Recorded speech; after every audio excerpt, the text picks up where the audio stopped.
Hello, ladies and gentlemen, and welcome to Commbox Live. I'm Behram Kazi, who you can find at DefMango on Twitter. With me is my colleague Varun Alvakonda, who you cannot find anywhere on social media. And then we've got Jared Kimber, who you can find everywhere, absolutely everywhere. And we're here to review both the games at the T20 World Cup today. Let's start off with the India one. Ultimately, a 72-run victory for India. What a weird game, though, right? I wonder, I mean, I'm sure we'll be told many times throughout the comments, but I do wonder what the average Indian fan has made of that. Was it a good game? Was it a bad game? Surely once Chakravarthy got hit again, there has to be some nervousness, but Abhishek made runs, right? Yeah. So, and maybe Shivam Dubé never bowls again. So, there are positives there, there are negatives, everything else. But, what do you make of it, Varun? Is that a good game? Like they've kind of fell asleep through it, right? I think I was saying in the group, this is the sort of game you would simulate in a cricket game, in the second innings especially. Like I was just asleep through the second innings. I was just so bored. Like there was nothing fun happening. Like Zimbabwe weren't trying to hit, India weren't trying to take wickets. Like it felt like 90s middle overs for me for a while. Like I was like, okay. I want this game to be done. Like I think even in our group, right, Deepak was a bit worried when Varun Chakravarthy started getting hit. So I'm like, I don't know how hard, like how much to take this game seriously because like he's bowled well the whole tournament. I actually think there was a part of me that was like, it is a couple of times now we've seen him get hit, so maybe he's not getting the drop on the ball, right? But I was also thinking that for Shivam Dubé, I am a little bit worried about him bowling again because backup bowlers usually take that as a chance to like do their best work, right? But for frontline bowlers, I'm like, well, you don't actually believe Zimbabwe's going to score 257. So surely you are not putting everything into every delivery in the way that you normally would be. I could be wrong, but that's kind of how I read it. Yeah, well, I mean, the spinners went for runs, right? Varun and Akshay. But then again, I feel like India just did not care at all in the second innings. Also, Zimbabwe, if you won the toss, maybe Sikandar Raza, you could bat first. Because if you give India the opportunity to bat first on a flat deck, then you're bound to score plenty of runs. And then, Jared, Zimbabwe didn't bowl any off spin in the power play, which was shocking. Even like, okay, at the start, right, Sanju's playing ahead of Rinku, he's opening the batting, you got a right-hander in there, fine. Sanju goes out, you've got two southpaws batting at the same time. One of them is Abhishek and one of them is Ishan Kishan. Both have struggled versus off spin. You, the captain, are an off spinner. Bring yourself on in the power play. Is he an off spinner? I mean, He's kind of a knuckleball spinner, isn't he? With occasional off spin. He did get a wicket with off spin today. I mean, Brian Bennett bowled. Did he bowl 2 overs and got away with them? Like, I don't know how. I was just watching it going. Did he bowl 3? I mean, it was ridiculous. Someone bowled 3 overs of off spin today. I don't know who bowled it. Honestly, I thought he could have gone for 1,000 runs. And so good on him for not doing that. But yeah, I thought that was quite interesting. See, I would have gone really rogue today. And I passed this by Robbie, and Robbie's like, no, you can't do this. But I would have, and maybe Varun will have to look this up. While I'm finishing this thought, Varun, if you can look up Blessing's death stats, right? I'd be very, very interested. This World Cup or overall? Yeah, just the last couple of years is fine. Okay. Because I thought the only chance of them being less than 250 today, right, was getting early wickets. Just keep bowling Blessing. It doesn't matter at the end because Blessing still. If India have wickets in hand, it's not like he's this great death bowler who's unhittable at the end. Just bowl him when he can actually have an impact on the game. And when Ishan and Abhishek got away, I was like, well, what happens now? Now, I think to be fair, India had the weirdest 7 over to 10 over period mark where Brian Bennett he's stole doing 2 under overs. 9s at the death since 2024. So it's 9s? Under 9. Under 9. Okay, so it's not too bad. Not too bad then. I just think if you're going to use him in this game, you just use him up front and just hope he gets a second wicket, right, with the new ball. You just bowl him 1, 3, and 5. And he's going at 11.7 this World Cup, though. Yeah. I think you just and say 5.6 Ngarava.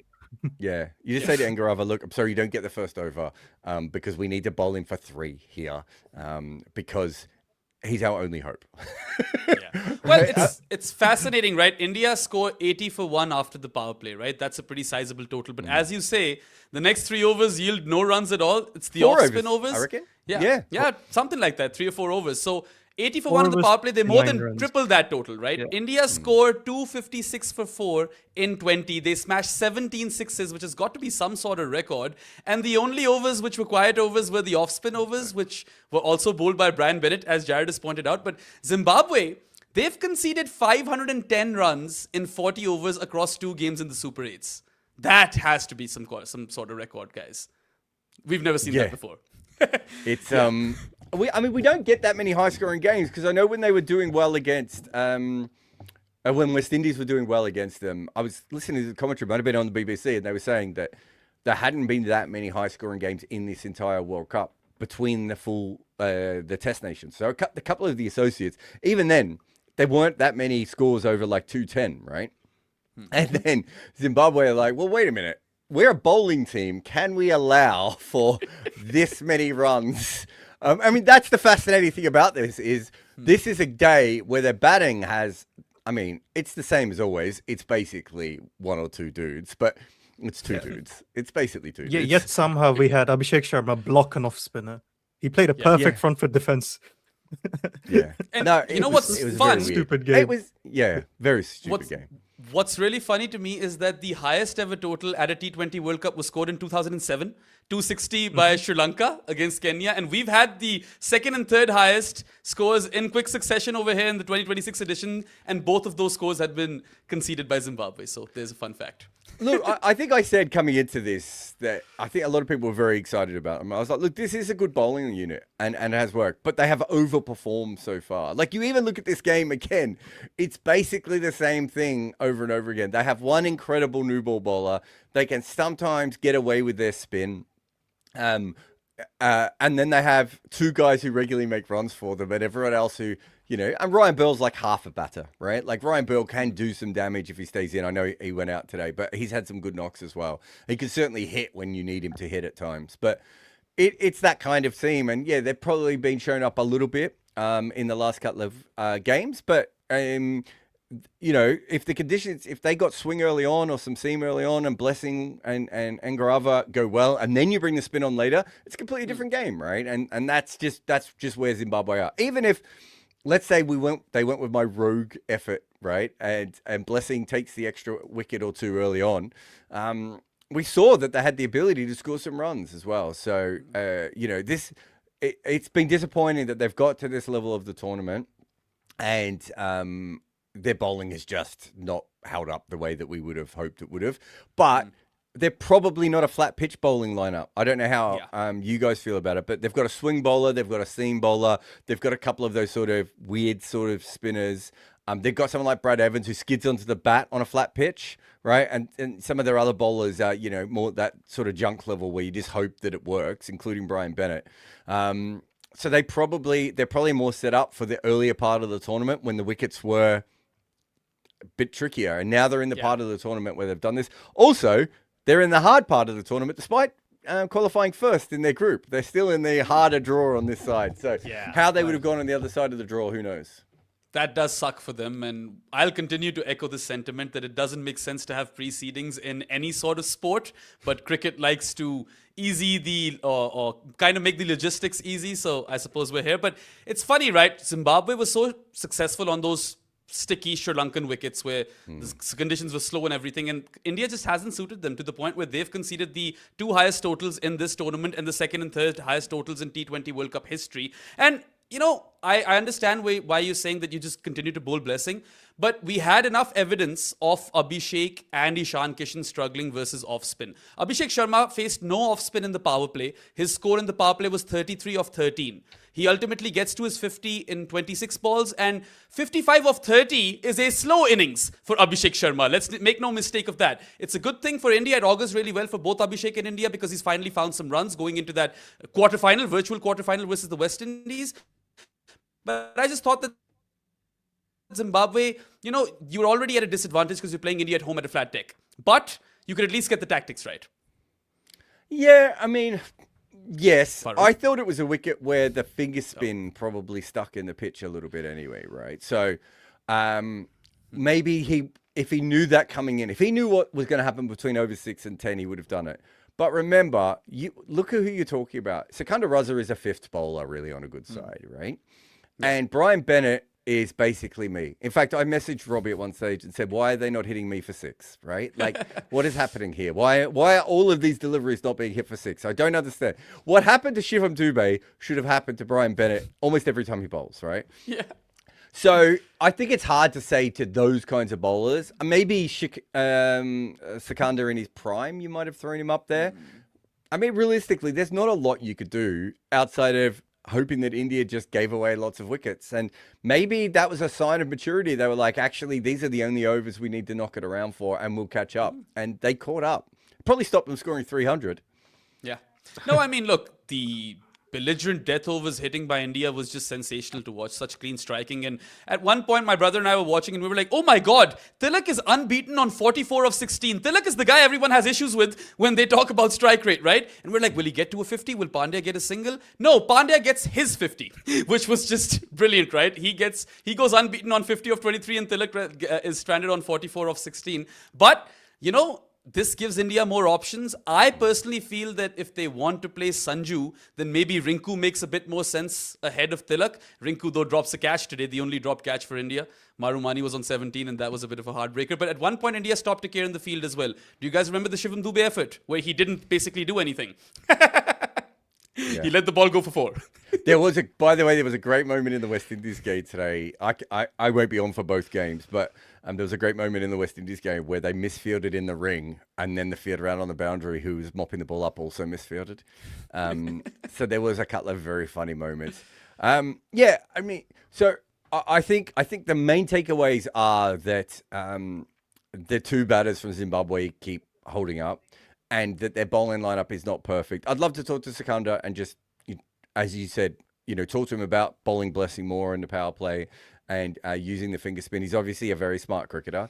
But the bigger, Zimbabwe's gone now, right? The bigger questions really are, is this what India needed for Abhishek to find form? Because even within it, this is not a particularly Abhishek-like knock, right? 55 off 30.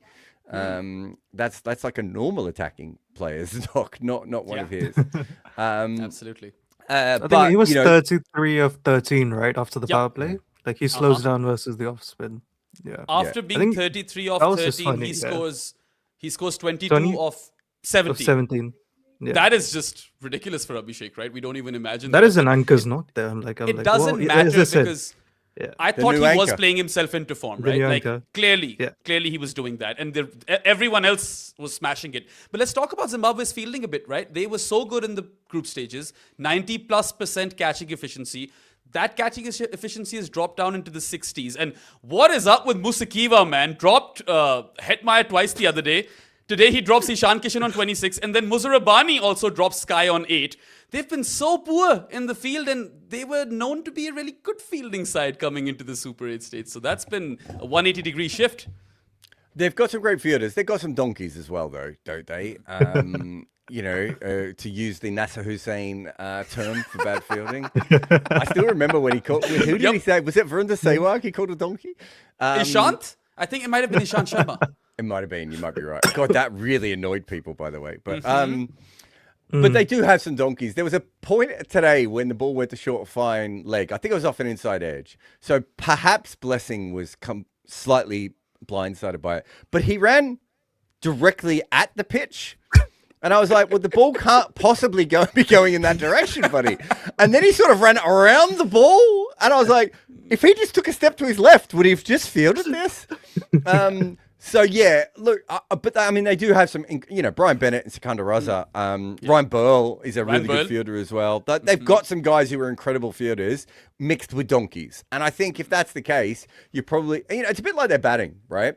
It's very similar in that there are a couple of guys that really have to do all the work. And if they don't, you go, why is this guy standing on the field? There are times when their fielding is so bad, you're like, is this guy facing the right direction? Why is Musikiwa playing? And if he's playing, why is he fielding in the deep? What more evidence do you need that this guy can catch balls which go up in the night sky? He did eventually catch one, though. Right after I tweeted that he couldn't catch a break or a cold, he caught one. Is that one of those situations, right, where do you field him if you've got a lot of donkeys? Like, do you know what I mean? Like, where do But you he doesn't bat, he doesn't bowl, can't field. What does he do?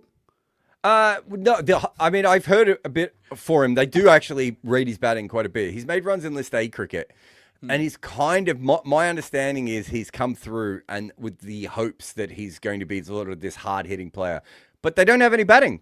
I mean, that's the issue. It's either you play someone like him, who I think in first-class cricket, in T20s domestically is averaging 18 with a strike rate of 142. So that's what he's there to do, right? So he's basically Asif Ali, but shitter. Right? And so what do you do? What do you pick him, or do you pick someone like Brendan Taylor and you have another anchor who's not going to put any pressure back on the opposition? And so he's clearly there for that role, but it's because they've got, I don't know, everyone is like over indexing on him. There's a few guys in their batting lineup that are probably not, I mean, people got upset when I said they only had 2.5 batters. I might have to scale it down. It might be 2. Yeah.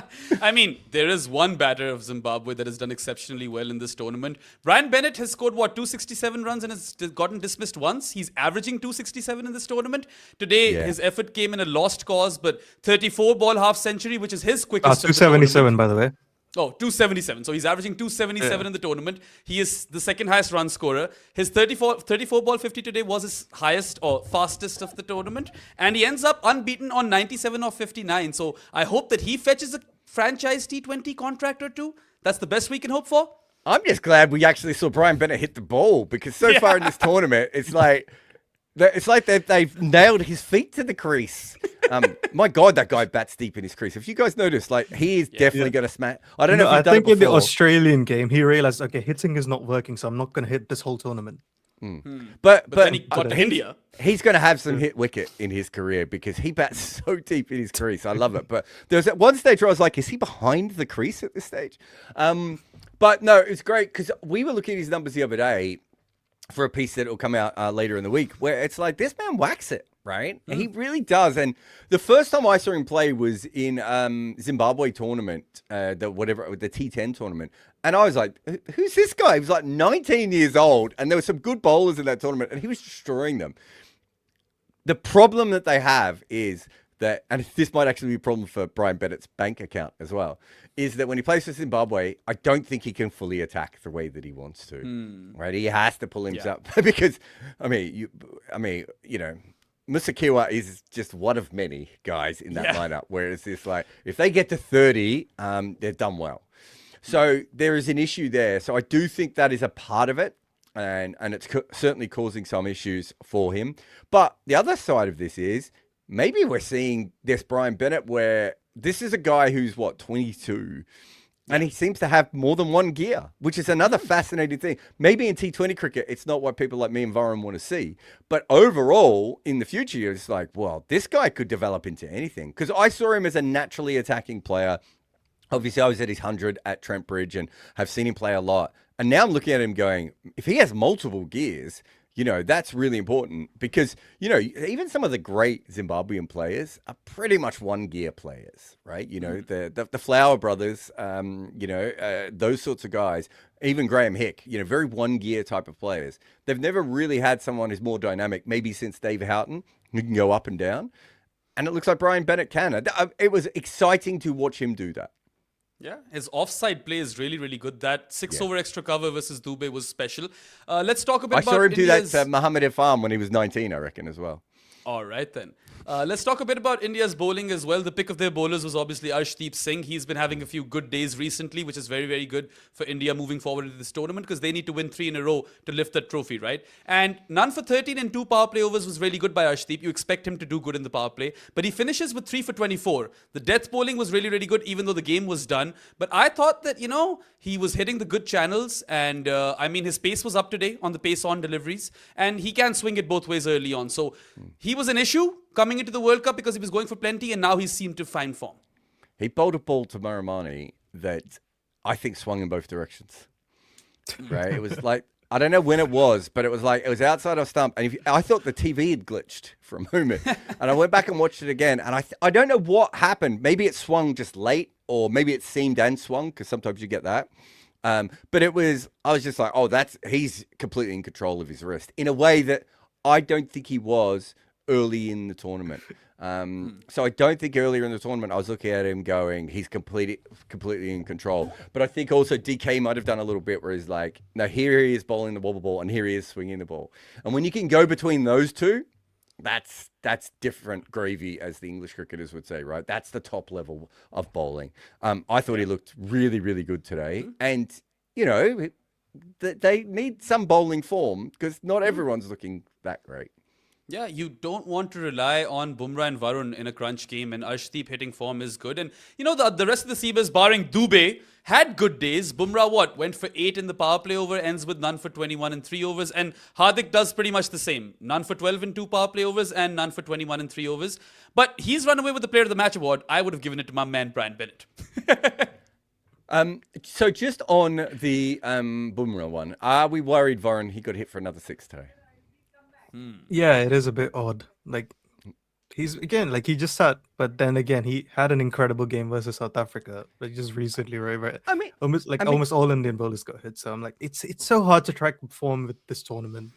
I know, it's weird because I look at it and I think it's a 257 pitch, right? Like for India. Yeah. So it's and Zimbabwe, he's not a great batting side, and with one guy almost got to 200, right? And here's a relevant super chat as well with respect to this, where Andy B asks, is it a good sign when they rip up the template after one loss and rolls are all over the place? Does Bumrah look closer to his best? So I think Bumrah's form is not an issue, but Bumrah hadn't been doing too well in the previous year. Although versus South Africa, he was elite. I don't know if they ripped up the template, did they? I just thought that, well, I mean, maybe they did with Rinku Singh. I think they swapped the roles. I agree with that, but they did. They definitely swapped roles. Well, I just thought with Rinku Singh coming out the side, whether he was dropped because of form or whether because of like they had to change their roles, right? Because there's no other way of bringing. If you bring a top order batter in for a lower order batter, everyone's roles are going to have to change in this situation. So that could have been a form thing rather than a ripping up the roles. But just on it, I mean, Bumrah's gone at 7s and over. Here, so I don't think there's any issue. But he did get hit for a 6 again. Varun Chakravarthy's ended up at 8.75. Sekander's probably better set up to hit Varun Chakravarthy than anyone else. I don't know how many runs came off the other guys against him, but every time I was paying attention, it seemed to be more from him. So I'm not too worried about all of those things. And they've made 184, right? I thought Zimbabwe would get bowled out for about 110, 120, trying to over-attack. They didn't do that, so good on them. But if you have a look at it, the 184, it's 140 without Shivam Dube's 2 overs. Yep, that is true. So that does make you think a little bit differently about it then. Those overs didn't need to be bowled either, but that's Sky for you, right? He does those sort of things. And Tilak Varma had to bowl today, by the way. Yeah. I was waiting for Tilak to bowl. I was disappointed that Rinku isn't playing because I was expecting him to bowl in this game too, right? But poor guy who's such a good fielder ends up dropping a catch, which was kind of harsh. Here's a super chat on Varun by Rahul Srinivas, who says, do you guys see any issues with Varun's bowling? I mean, they would be slightly worried, but I think Jared has a point where he says that Sikandar Raza is really well set up to hit that kind of bowler. And so with South Africa. Now, that might be the bigger concern, that South Africa felt so confident against him, because at the moment you would back those two teams to make the final. But yeah, that would be my concern. I just wonder if he's not getting as much drop as he normally does.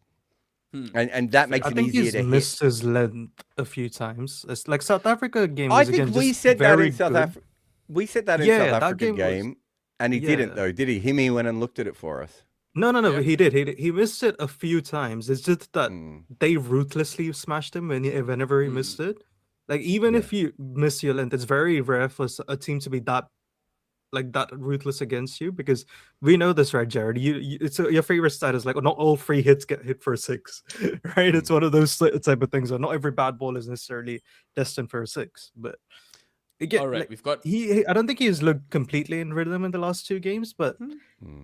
I wouldn't be worried because it's 2 games and he had 3 good ones before that, and he also had a good Was he a good Yeah. New He Zealand looked jersey? What did he incredible even do up with the New until the Zealand? last couple of games. Yeah. So I'm with Varun. Maybe it's either length or he's just not getting the drop that he usually does. Yeah, I mean, I there's usually still a don't game like to go. looking at it after every game. I do think sometimes we can get into the trap of over analyzing. I need to see something for like a good streak before start getting worried about a player. Plus, he's played on 2 decks over here which haven't offered him much. That was the other thing I would have added. Yes. Yeah, he's going to play at the Eden Gardens next, and we've seen some tricky wickets over there, and he could be really handy versus the West Indies, who clearly only know how to slog or get out or play dot balls. We'll come to that later. There's another super chat by PPL Dunk, who says, I don't understand what Shivam Dube is up to. It's been 3 matches. He's only bowling wide of off stump and nothing else. It's very predictable. He's becoming a useless all-rounder if he continues. Today he not an bowled all-rounder. outside the pitch. Okay? That was special. And Bennett played that ball. People dunk. He is not an all-rounder. He's not even Yeah. close to an all-rounder. He averages 7 balls a game in T20 cricket. That is not an all-rounder. That is very and I thought, oh, maybe he doesn't bowl that many balls because of the regulations in the IPL. I'm like, no, he averages 8 balls a game for India. So India use him slightly more than he gets used with that super sub impact sub. Impact super sub. Yeah. Super sub OG fans will remember. But 2006? look, Shivam Dube's not a very good bowler, man. He's just not a very good bowler. He's not a bowler. I feel bad for him every time they make him bowl. And, I think today what happened to Shivam Dube is, and I'm being really honest here, that some of Brian Bennett's missing runs went to Shivam Dube. Yeah, essentially. And he didn't even get to bat today where everyone scored runs. Andy B asks, they got spooked by off-spin and defaulted to Gautam Gambhir's left-right bullshit when they just prepped for the wrong pitches. How were Tilak, Akshay and Dube the finishers? Is it an issue, though, when everything came off? Yeah, I would. No, I do think because Sanju opened, I don't think they opened. If Sanju wasn't there, I do think they would have used Raza more in the power play. So at least one of the first 2 overs, I do think he would have bowled. Again, it's one of those things where Sanju doesn't need to be good versus off spin. They just need to think he is good versus off spin, right? So that's why teams might not risk an off spinner in the power play. My counter question to that is that Sikandar Raza was bowling the first over throughout this tournament. We saw that consistently. That is very true. Which he shouldn't have been, by the way, because they have 2 new ball bowlers that definitely and one swing deserve to bowler. be Well, one swing. bowler who needs a That's what I'm saying. They literally have 2 new ball bowlers. They have 2 guys that have to have the first over, right? And I think that the argument should be: is it Blessing? Is it Angarava? Like that should be the conversation. And the conversation is like, no, guys, I got this. It's all right. Anyway, I would bring in Rinku because I agree that, the template makes more sense if you've got a finisher, but this was fine. They won. No biggie. All right. Akshu is in next with a super chat who says, for how mid the Super 8s have been so far, that's true, right? The group stages were lit, but the Super 8s have been very, very underwhelming. At least we ended with a virtual quarterfinal. It still could be mid, but at least the anticipation should be fun. Agreed? That game we're all looking forward to. Yeah. West Indies versus I know, India like at Deepak Kolkata. said, there is no rain, but the funniest result would be if that game got rained out. The meltdown would be India? hilarious. Is India still behind on net run rate? Oh, They miles must behind. be. Yeah. Okay, well- This is what I said the other day, though. Like, all the Indian fans were upset when I said, don't worry about net run rate. Because A, the results have to go in that direction first. And B, you can always catch up on net run rate, right? But when it comes down to it, it's like generally that in these situations, in these sort of small groups, that's not what ends up happening. And it's become a knockout game, which is the much better thing. You don't want it to come down to net run rate. It's a much better way of doing it. But if the rain happens, India's screwed. Yeah. Also, I mean, West Indies are the weaker side, but they've played in Kolkata a fair bit in this competition. India haven't. As you That said, as it should. I mean, it should still favour India more than West Indies anyway in those conditions. Absolutely. We've got Anish who says, is India's bowling a concern now? I would say a slight concern. I would be fretting a bit, but not too much. I mean, the $6 is a concern. Like, I mean, should be no that's $6. Yeah, don't that use bubble your has $6 burst. anymore. Yeah. Yeah, I think don't do South that. bubble has Africa- burst. South Africa's form at the start of the tournament with their bowling wasn't quite on point, and it is now. So these things develop over a period of time. It could also be that Jasper and Varun have got their bad games out of the way, right? Could mean so. that, yeah. You know, I wouldn't be that concerned with it. All right. Next super chat is just a sentiment. Prithvi says, every game Zimbabwe play, they make Australia look bad. I'd also add Sri Zimbabwe, Lanka but- to that list.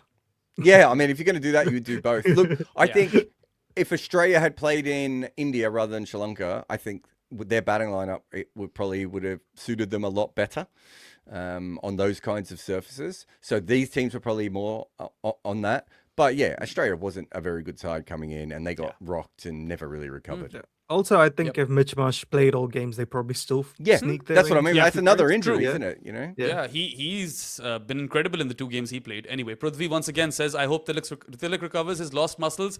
Must have hurt a lot losing 18 power points over 3 days. Now, that's beautiful. Okay, you need to explain this because not everyone's going to understand what this means. The skill scale had Tilak on, 97 on power or something? In and the now last he's game. in the last game, now he's 79 on power. So that happened. So also, I feel bad for the people because it was the wrong game, right? If he comes out in this game with 97, everyone's like, well, maybe he is a 97. What we've been told is off the record a little bit, but I'm pretty sure this is true, that there was just a mistake made on the actual graphics and they reversed 2 of his numbers. And so with I think Best of Cricket put a piece out about the skill scale. I put a piece out. I think Reddit did a piece. Like everyone was doing the skill scale on the same day. And then the next day, there's just a huge error on it. So I feel bad for the people that are involved. They are trying to do the right thing. If you want to go and have a look at the full video of me talking about it, you'll get an idea of why I think it's wrong. But they are trying to do the right thing. They're trying to educate cricket fans of what players do, which is what we should be doing as broadcasters. It just happens to be that, unfortunately, in Tilak Varma's case, he got very ill and lost his 18 points. Yeah. I mean, look, AI is in its infancy stages, but gamifying the sport to attract casuals is a positive overall. To be honest, I don't even think that's AI. I think someone just screwed up. Like it would have been. It's the same. Me and Varun I've probably done the exact same thing on videos before. It's just that we're not on the TV coverage, so no one notices it. Yeah, well, David Miller 64 power, and what was it? Shivam Dubey 84 threat, Jimmy Neesham 93 threat. We've seen a lot of things. It took everything I had, guys, to not tweet. Whoa, I don't understand how this 84 threat bowler is being taken down for 46 runs. All right, Kaushal Talpadi asks, did Bennett play for the IPL contract? Aren't we all playing for the IPL contract? Aren't you and I, Jared, playing for an IPL contract right now? Also, like the wrong way to play for an IPL contract. Nobody's gone about it. True. I still think he's a step away, but the next couple of years, if he keeps developing the way he is, then he's got. I think the issue is I don't think you get into the IPL unless you're like a high intent overseas batter. But I can't possibly see how he can be high intent with this batting lineup.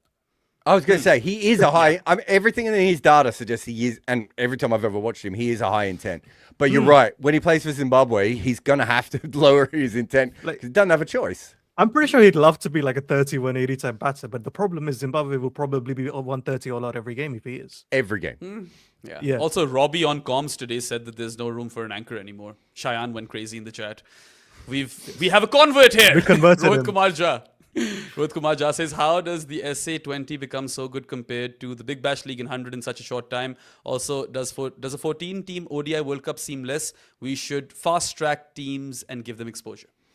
SA20 is a stronger league than the Big Bash because there's more money in it for the IPL owners. The 100 hasn't had that, and the BBL hasn't had that. So we'll see what happens with the 100 now that it has more money in it. But also, South Africa is the favorite for I don't know if they're favorite, but they're probably second favorite for the tournament at the moment, depending on which bookmaker you look at. And Australia weren't in the Super 8s. So there is more depth in T20 cricket within South Africa at the moment than there is in Australia.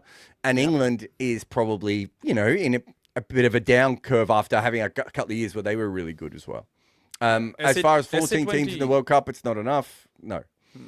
Yeah, SA20 there's is successful only, because 21 teams with ODI status. So I don't know how much bigger can it get. We could give more status. Yeah, That's always I would like a Well, you bigger get temporary ODI World Cup for status. sure. I think they did that. Didn't they do that once to Hong Kong in an Asia Cup? No, it was all, that used to be how it was up until recently, Varun, that you would teams would play their only ODIs in World Cups. That traditionally that was the case. It's only just started to change a little bit more now. Yeah, and SA20 is good because South Africa's team is really good. They've got some great talent over there. Too. Yeah. over here, Shiva Subramaniam is saying Pakistan made us believe Dubey is a good bowler during the Asia Cup finals where he bowled 2 overs at the power play and gave only 12 runs. So Pakistan makes a lot of non-bowlers look good. Go check out Marcus North at Lords. That's my favorite one. But that sort of wicket does suit bowlers like Shivam Dubey. You have to remember that as well. I would say that Shivam Dubey is what's he bowl at? About 132 Ks. He's tall, he's strong, he swings it a little bit. His best ball on a wicket that suits him and he can hit the pitch is fine. The problem is very few pitches suit him. By the time he gets the ball, it's almost never swinging, right? And so if you bowled him just when the conditions were in his favor, he'd be a really good sixth seam option, right? Or sixth bowling option. But when you're trying to use him as a death bowler or you're trying to use him on the wrong kind of wicket, he's basically boiled cabbage, right? And it's not going to work for him. It's a bit like Brian Bennett. Brian Bennett is a shithouse bowler, but this wicket and this matchup today worked for him, and so he got away with it. Watch Brian Bennett in some of the other overs in this tournament, and you'll be like, why is he bowling? Why is he allowed to bowl against India? Okay, last super chat before you can leave, Jared, and Varun and I can cover the last game.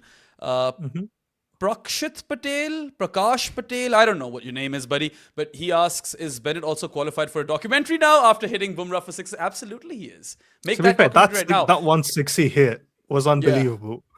Put it on a t-shirt. What about if just in the future, like Bumrah is just like, he retires and he's got enough money and he's like, what if I just appear in all these documentaries? I talk about how that guy when he hit me for 6, right? Yeah. I would love that. I would love if his social media just turns into him talking about how these guys hit him for 6. And that's all he does. Anyway, that's it for the second game's review, and that's also it for Jared Kimber. Thank you for joining us, Jared. And before you leave, actually, there's another super chat, so might as well. I've got to go. So you guys can take care of it. I'm gone. Cool. All right. Okay, he's gone. Okay. And Muku, you need to fix the frame. Fix the frame, buddy. We've got like lines in between our faces. Also, anyway, great time to take an ad break, Baram, before we go. Yeah. Now let's just take this super chat, right? Prithvi says, I'm pretty sure DK said there's no role for anchors and comms today. Interesting coming from RCB batting coach. So Cheyenne double checked. We work with Robbie. I trust Cheyenne that he recognizes Robbie's voice. But maybe you're right. Maybe Cheyenne's wrong. I don't know. Learning videos by Nikhil thinks that Uthappa said it. I don't know, man. Anyway, this is a very opportune moment now to take a break. You guys are watching Commbox Live with Varun and Behram now. Jared has left, and go nowhere because we will be back after a very, very short ad break. 100 years ago, something truly remarkable happened in cricket. No one knew how to get Bradman out. And so some of the smartest minds in English cricket got together in a smoke-filled room at Lords and they talked it out. It is no different than you talking with your uncle, with you whispering at the back of the bus, with you sitting around in the tea room arguing with your friends. This is what we do in cricket. We love the game, we talk about the game. And that is what we do at Commbox, where the game lives on. Welcome back to Commbox Live. You guys are with Behram and Varun, and we have another game to review. South Africa defeated or destroyed the West Indies ultimately by 9 wickets and 23 balls to spare. And that victory of South Africa's essentially meant that India will have to win 4 games in a row to lift the cup or defend their title, right? But what did you make of this game, Varun? Because that first innings was batshit crazy. If it were a Powerpuff Girl, the ingredients would be 6s, wickets, dropped catches, and maybe a 4th ingredient, dot balls. It was insane to watch. The West Indies were 83 for 7 after 10.2 overs. They ended up posting a target of 177, which was just madhouse stuff. Yeah, like did it surprise you that that partnership was only 89 or 59? Yeah, like you know what? It felt so crazy, right? It felt like what New Zealand did for a bit. So what really surprised me was that Jason Holder ends with 49 of 31. He's run out, right? In my head, the more explosive batter in that partnership was Romario Shepherd, not Jason Holder. And Romario goes unbeaten on 52 of 37. That is the most explosive and violent 37-ball 50 I have ever witnessed in my life. No, he was 41 of 30. I'm like, how the hell is he only 41 of 30? If Barbara Azam was 41 of 30, both of us are asleep half the time.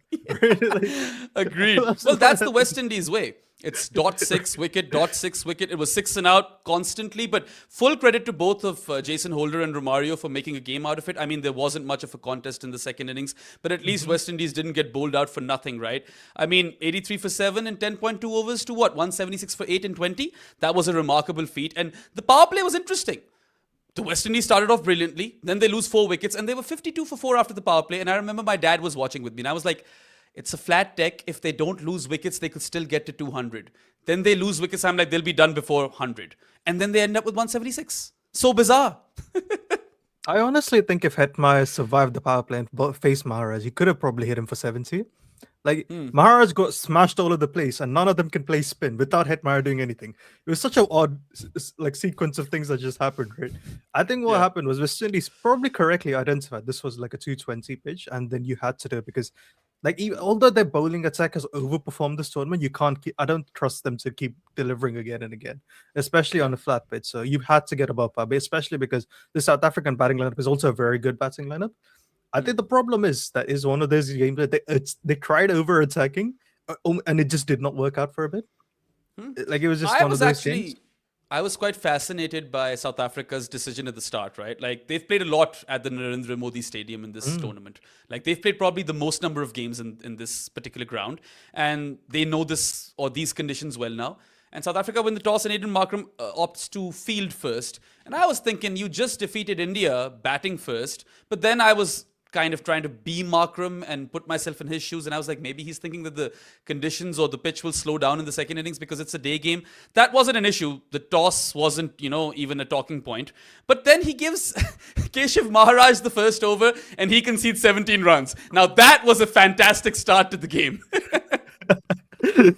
Like, I understand the thinking in theory because you have 2 right-handed batters, and like usually Shea doesn't go that ballistic that early. Fair, I could give him that. Like, it was just so funny though. Like, the whole, like, the first 10 overs was absolute cinema. Like, it was so good to watch.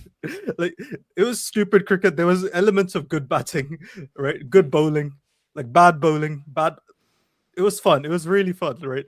Yeah. I think the game just went downhill after this first innings. Like, that does happen, but yes, the first innings was fun.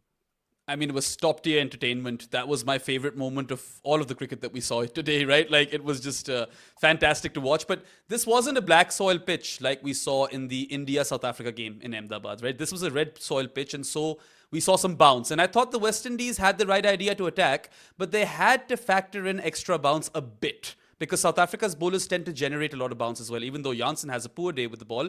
But I think they did get undone by bounce a bit at the start. And had they not lost those wickets in clusters, this was surely going to be a 200 plus total by the West Indies. Agreed. Yeah. It's again, like, it's very interesting that South Africa have, like, done very good job at identifying what lengths to bowl, because just like last game versus India, they were bowling full and slow versus India. Like, you got to give them credit. They do their homework well. Their bowling plans are usually really good.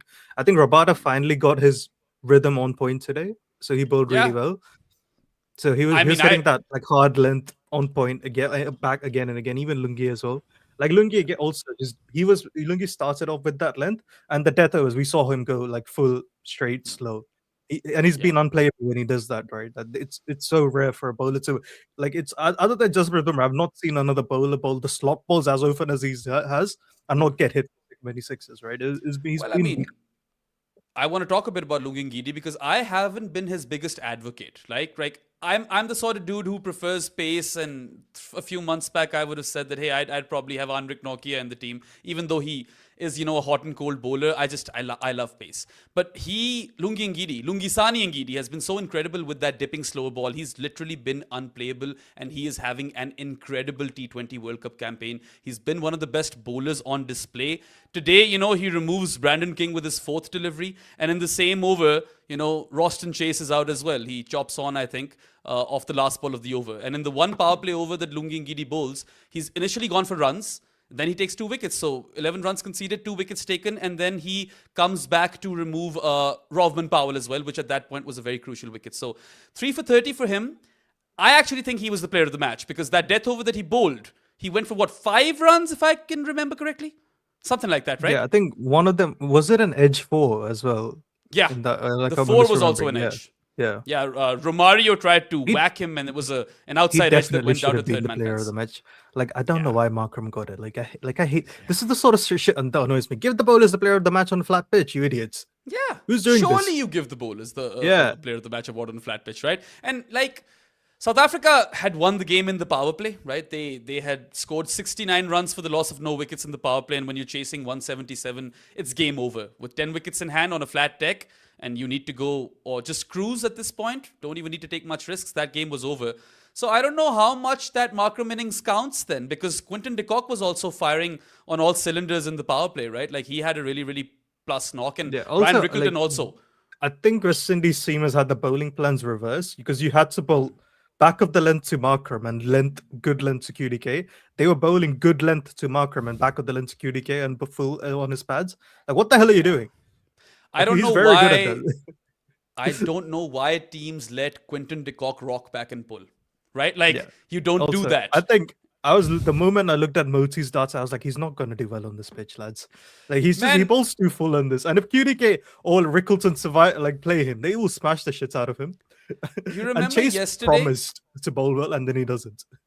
I'm pretty sure you watched the show yesterday where I was with the two Robs. I was in a Rob sandwich, right?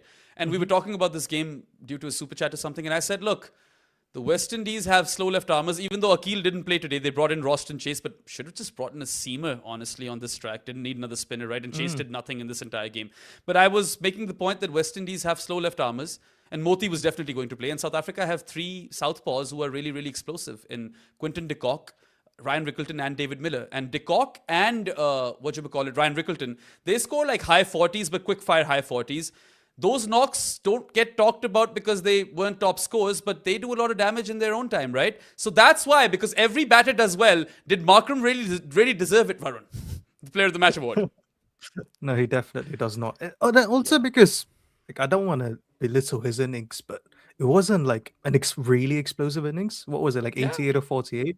I'm like, Yeah, that's so what like a normal T20 that's a decent T20 innings on a good pitch, lads. I mean, it's not if it was like 120 or 48, I'd fair enough give it to the lad, right? I'm like, yeah.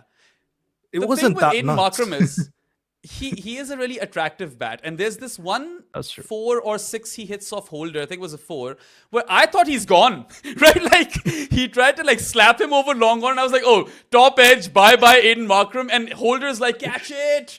And that ball goes for one bounce 4. I think I was like, what the hell is happening over here? But Aiden Markram didn't even play a chanceless knock. He was dropped on 21 by Brandon King, which I think has injured Brandon King.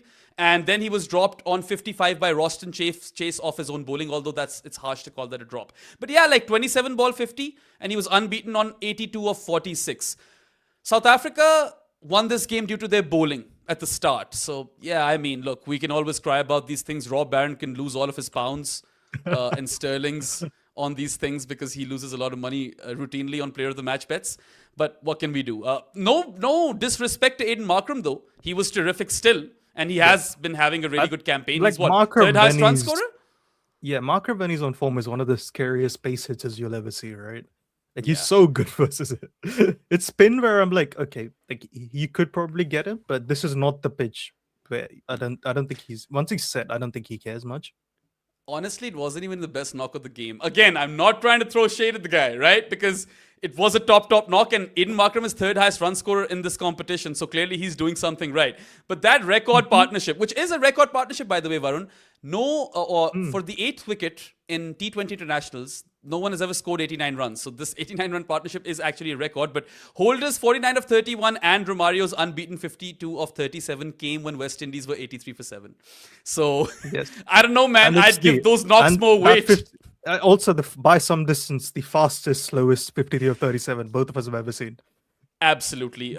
Never will I ever call a 37 ball 50 explosive. Usually I say that's 3 to 4 balls too late, but Romario made it feel like it was an 18 ball half Farhan century. did it recently, right? And everyone was Twice. tagging him up when he did. Farhan did it recently twice, and I know you watched the Pro Sports pause, right? That's the one thing, Saad, and I always point out, that why is your first 50 so slow? God damn it. Like, get it there in 32, 33 balls. But anyway, Romario showed us how it's done. That's the way you score 37 ball half centuries. Let's talk a bit about the fielding. I did mention how there were 2 drops in the West Indies bowling innings where Markram was dropped twice, but both of those were really tough chances. The absolute shithouse level of fielding that we saw was in the first innings by South Africa. Hetmeyer was dropped on 0 by Bosch, did not hurt them because Hetmeyer fell in the same over. Rutherford was dropped on 3 by Lungi Ngidi, did not hurt them because Rutherford didn't add very many runs after that either. Holder, however, gave a chance on 23 where the ball was looping towards Keshav Maharaj and he couldn't even get there. And Lungisani Ngidi was really pissed when that chance wasn't taken, and Holder did take the most of that, or make the most of that. South Africa are a team not known for fielding errors, and there was this one game, I think the Canada game in the group stages, where they dropped like 4. What's going on? They're usually so clinical. Yeah. And they were so good versus India. Today, right? They dropped 2 versus India, but they were so good, both ground fielding and catching. I don't know what was happening today. This innings could have ended like an eternity ago had they taken their catches. Yeah, I think like Michael Vaughan was saying this on Cricket, it's like if we say that we give the bowling like a 7 overall because they kind of give it up in the last 10 overs, you give their fielding a 3 and you probably give this batting effort like a 10, right? Like, and they still won this so convincingly. Like they basically fell asleep on one discipline and weren't at their best in the other, and they still won on such a dominated way against a team that was in very good form, by the way, right? It's not like they did it against a shit team. So yeah, that is probably a good sign. First, it's a good and a concerning sign if it makes sense. You don't want to repeat this again and again, but it's the fact that you could have flaws and still be this good is always very impressive. Yeah. We'll definitely come and talk a little bit more about South Africa because they are the only remaining unbeaten team in this competition. And for me, they were always the second best team on paper anyway.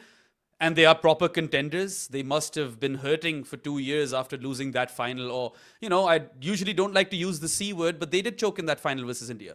So, they'd want to make amends and win this trophy. And now they've recently won a World Test Championship as well. And they have some all-format players who were playing in that playing 11 and are in this team as well. Markram, who scored a ton in that final. Got Rickleton, who played that final. Rabada, Janssen. Maybe I'm forgetting someone. And speaking of KG Rabada, how good was he? We were waiting for the Rabada day, right? Because he's usually hot and cold. And he had one economical game versus New Zealand where he didn't go for many runs. But today he was incisive. And in his first over, in fact, right, he gets Shea Hope with his second ball. And then he dismisses Hetmeyer twice right after that. First Hetmeyer is dropped and then he gets Hetmeyer again. 2 for 7 and 2 power play overs and 2 for 22 overall. So good in all phases. He was terrific today. And, South Africa need KG Rabada to be firing in those upcoming knockout games because, then their bowling attack becomes even more lethal. Yeah, like he's taken, I think, 4 wickets this World Cup and all 4 have been in the power play. So he's only been bowling well in the power play for some reason, which is very odd.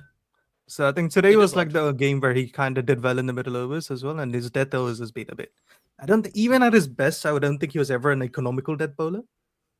Like relatively speaking, of course. Like no death bowler is ever economical, but yes. Okay, I don't have much to talk about over here. Yeah. So let's just start taking super chats, right?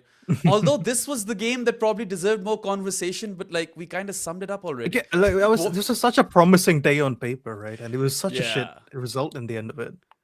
Yeah, look, the Super 8s have been quite underwhelming in that regard because generally we want to see the groups to remain open till the very end and maybe, different teams have qualifying scenarios. But Pakistan are probably going to be out tomorrow because I don't see New Zealand losing to England.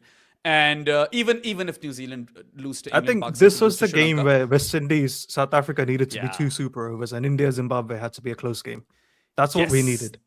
Exactly. But now, look, everyone's going to obviously, for all the right reasons, favor India in the virtual quarterfinal versus West Indies. But because it's Eden Gardens, and India haven't played in Kolkata yet, West Indies have. And if it's not a flat deck, there is a bit of hope for the West Indies. So Samit Khan over here has a super chat where he says, was half expecting South Africa and West Indies to pull a Germany versus Austria World Cup 78 disgrace of Guy Jean and screw India. And now, as a Proteas fan, I am bracing for the classic 8th game implosion, and I'll be back here needing the Commbox therapy. Well, hopefully we're here with you with good news as well throughout the tournament. You never know, this might be South Africa's year. But they couldn't have done that, Varun, because South Africa still technically have to play Zimbabwe, right? So they cannot screw India over even if they wanted to because you can't take cricket for granted. Yeah, also what happens if that game is wash out, right? Exactly. You want to secure your spot you want to go through to the semis, right? And South Africa are now the second team to have qualified for the semifinals. It's funny. On one hand, England became the first team to qualify for the semis and they've been terrible, for the lack of a better word. So dodgy. And South Africa have pretty much been the best team, on the field in this tournament, barring the Afghanistan game perhaps, where they were quite shaky. And now they've made it to the semis as well. So 2 more spots to go. Tomorrow we might have more clarity on the other group, but it might end up being an interesting knockout phase, if not for a Super 8 one, because this has been dull. We're not going to sugarcoat it. Agreed. Okay. Super chat by Midlife Maza says it should be Benjamin Netanyahu Stadium now. No comments. And Prithvraj75 says, loving these daily end of day reviews. Hope you will continue them for the IPL also, and or a daily end of day series covering all cricket from that day. Maybe channel memberships, because I'd definitely pay for that. I can tell you, Preet, that there are a lot of plans underway. We are currently waiting for more clarity, but let's cross our fingers together and pray to, the cricket gods or the YouTube gods or whatever, that things start to really kind of, go up a notch. And we've been hoping for quite a while.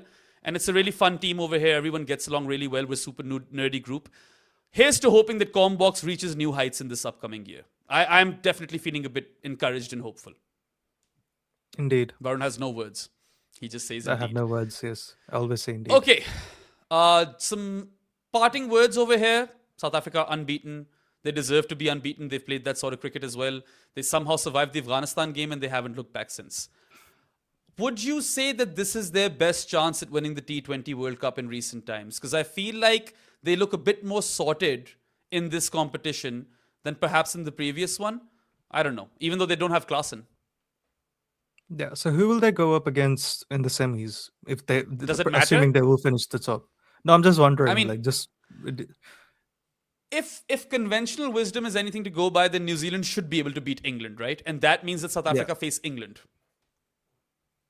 South Africa. And if they face England or New Zealand. Nizam's, if Qudrat Nizam's hard, then New Zealand lose by a lot of runs to England and Pakistan sneak, only Pakistan can sneak through, not Sri Lanka. If Pakistan sneak through to the semis and play South Africa in Colombo, then anything could happen. But I highly doubt that's even a possibility. So if I'm South Africa, I'd much rather go up against New Zealand in the semis because, as you're saying, New Zealand are, even though they're very good, they're very predictable. But New Zealand, historically, their big flaws, as you guys were discussing recently, is they don't always give you a 10 out of 10 game. Yep. Which is why they haven't won a lot of tournaments. The problem is if they go up against England in the semis, you never know what England might turn up. And that's a lot of high variance in first semis. Very, very volatile team. And if Pakistan Qudrat Khan Nizams, you don't want to go up against them in the semis either. So either way, because let's assume India qualifies for the semis, right? Let they beat the West Indies. So India will play the semi-final at the Wankhede. There is still a semi-final in Colombo, if I'm not wrong, regardless of whether or not Pakistan qualifies, because this is also Sri Lanka's home tournament. No. I believe it's if Pakistan or Sri Lanka qualified, they play in Colombo. Otherwise, it's Kolkata. I think that's what I've read. I don't know if that's true or not. I don't know. I remember reading that recently. Yeah, I mean, I've seen a lot of videos, even by Cricinfo on that, but I haven't bothered, right? Because when the time comes, we'll figure it out. So if India qualifies, it's definitely a Wankhede, and if Pakistan or Sri Lanka play, it's definitely in Sri Lanka. I don't know what happens if one of those teams don't play. I think it is at Eden. Oh, it is at Eden. Yeah, so we've got confirmation. I mean, Kolkata is probably where South Africa want to play England, because England don't want South Africa don't want to give England a flat deck, because England are volatile, but only when the conditions favor them, right? Otherwise, they're volatile in the other direction. Then they slump hard. The thing is, Kolkata can be anything. We saw in the IPL, it can be a mega road as well, right? Yeah, it can be a toothpaste wicket as well. It's weird. Like every time I've seen Kolkata be a two-pace wicket, you still make 180 there. So it's interesting. And the other thing, we always say England can't play spin. South Africa haven't played a lot of spin this tournament. Well, and Maharaj has been very iffy, right? So has Adil Rashid. He had one spectacular game versus the West Indies, and after that, even when he's taken wickets, he's gone for runs, right? I don't think Adil Rashid has had any single game after this West Indies game where he took 2 for 16 in 4 overs and got the ball to turn 12 degrees. I don't think he's gone for less than 30 after that. No, I think he's still been turning it. He's just not been bowling well. It's just been one of those tournaments. And in also, India doesn't really suit his style of bowling much. I think he bowls too slowly, slightly. Yeah. Anyway, so let's see. I mean, it would be really interesting to see South Africa go up against England, which is the probable outcome over here. But if they go up against New Zealand, you know, an 8-on-10 performance by New Zealand could eliminate South Africa on a bad day for South Africa. We have to consider that as well, right? I trust that this team, the South African team, enough to not give a bad game at this point, right? What would you say the South African team is like a 9 out of 10 team, right? Realistically, I gave them 8.75 yesterday. I gave India 9.5. I gave South Africa 8.75. Yeah, I mean, look, the only issue they have for me is that they don't have a good second spinner. Like on most days, Aiden Markram is the second spinner. Maharaj is not having Maharaj is not having a good tournament. If they play on a surface which is aiding spin, then South Africa could falter, and they have a history of faltering on those sort of surfaces. But on the flip side, they just defeated India in India in a test series 2-0 in conditions that turned. So there's a lot going on over here. New Zealand aren't that bad a team playing spin either, right? Like they are one of the better Senna teams to play spin. They're definitely better than England, which is why I have them as winners for tomorrow. So it'll be interesting. You know, as dull as these Super 8s have been, I think we might get some thrillers in these upcoming knockouts. And so what do we want tomorrow, right? We want England to beat New Zealand, right? For everything to be open. We want England to beat New Zealand by like 30 runs so that we can at least be realistic about the Pakistan game, right? Like, because Pakistan cannot beat Sri Lanka by 60 runs, even if they win that game, I feel. Also, it's Palekele, bro. Can if they bat first, I think, because I did like the way Sri Lanka have batted this tournament, Behram. Fucking hell, they've been dumb. Like you could make a very good argument that they've been a dumber batting side than England and Pakistan, which is a massive achievement. Like, yeah. Right? You're right. It's quite fascinating, right? Because Pakistan and Sri Lanka have played each other a lot recently, and Pakistan have won most of the games. But Sri Lanka will be playing for pride, and if England somehow defeat New Zealand tomorrow, Pakistan will know exactly how much they need to defeat Sri Lanka by. You know where it might get tricky? There is dew in night games at Palekele, and Salman Aliaga is getting bashed left, right, and center for opting to bat first in the game with dew, right? He might opt to field this time, and can you imagine Pakistan chasing down a total in a small amount of overs if need be? I cannot. I genuinely don't trust the analysts to know how much they need to win, chase a total. There's also that. Yeah. Yeah. Anyway, anytime where there's like DLS or NRR like chases involved, I'm like, okay, like I think Pakistan's Kudrat ka Nizam is usually like when they're like some other team needs a banana peel slipped, right? That's when that comes in, not when they need to do like what do you call it, calculated chasing. That's what I don't trust them. So. Yeah, I mean, look, if Kudrat does Nizam harder than ever before, and I say this because I feel like Netherlands defeating South Africa in 2022 was more likely than what this scenario is. New Zealand to lose to England and then Pakistan to beat Sri Lanka by a certain margin. I don't see it happening. But if it happens, hypothetically, I would not want to be South Africa. You know, like, I wouldn't want to play with that. That's the one, especially because they'll be playing in Sri Lanka, which they haven't done this whole tournament, right? Yup. So that would be the worst case scenario for South Africa. But anyway, I think we're done with all the super chats as well. This was a really fun live, guys. Thank you for all of your interactions and all of your super chats. Also, don't forget to follow Commbox everywhere. Like, share, and subscribe, and tell your buddies about what we're trying to do over here and achieve over here. And we'll see you once again tomorrow after the England versus New Zealand game on a live show. Till then, you guys have fun, enjoy yourselves, and try to enjoy the T20 World Cup. Take care and goodbye. Cricket has never finished at the close of play. It lives in the arguments, the memories, the comment sections. Cricket makes you talk. Commbox is entering that chat.